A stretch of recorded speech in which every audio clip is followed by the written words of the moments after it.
A few of us were really lucky to be in a session with Helen Milroy, Commissioner Milroy, and around the Childhood Sexual Assault Royal Commission. And a couple of things, not surprising, cultural resilience was talked about in terms of, how do we ensure that becomes the factor that builds kids. A lot of the same messages that were talked about earlier this morning in regards to the building of kids and early development of kids were talked about. The issues around attachment, particularly in the first couple of years. Helen talked a lot about the interruption to the narrative as being one of the biggest things that's impacting on the cultural issues around people, and particularly in the context of child sexual assault. Talked a fair bit about some of the policy processes that are happening in the Royal Commission and what they'll do in regards to changing the landscape, ensuring that responsibility cannot be avoided into the future in regards to people not knowing what to do and how to do and respond to some of those things.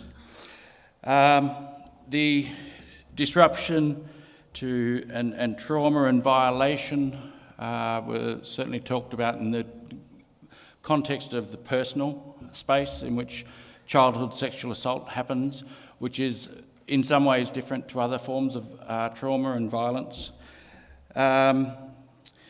And some of the things around the need for, and one of the things that will come out of this will be, things like trauma-informed care, but importantly, having trauma-informed care from a cultural lens to ensure that Aboriginal issues aren't sort of left out of just the context around trauma-informed care. We hear a lot about trauma-informed care, but we don't necessarily hear it from the context of cultural lenses. The issue around the mental health and trauma were talked about consistently throughout the presentation. And while we didn't get to the point of a recommendation, it was an intimate group, a small group of people that got together with Helen. And, as Helen, people that have seen Helen present before and, would have seen some of her paintings and that type of thing, they're just, magical, inspirational pieces of work.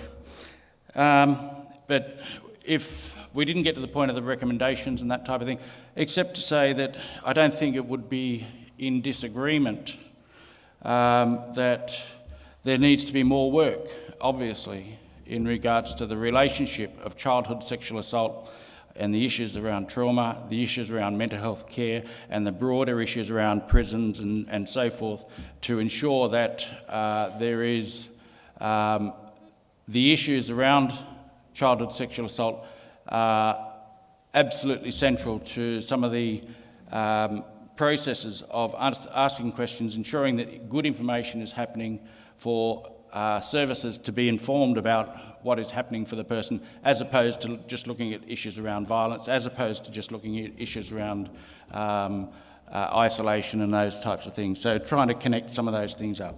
And I think that that's probably a fair recommendation to put forward. Yeah.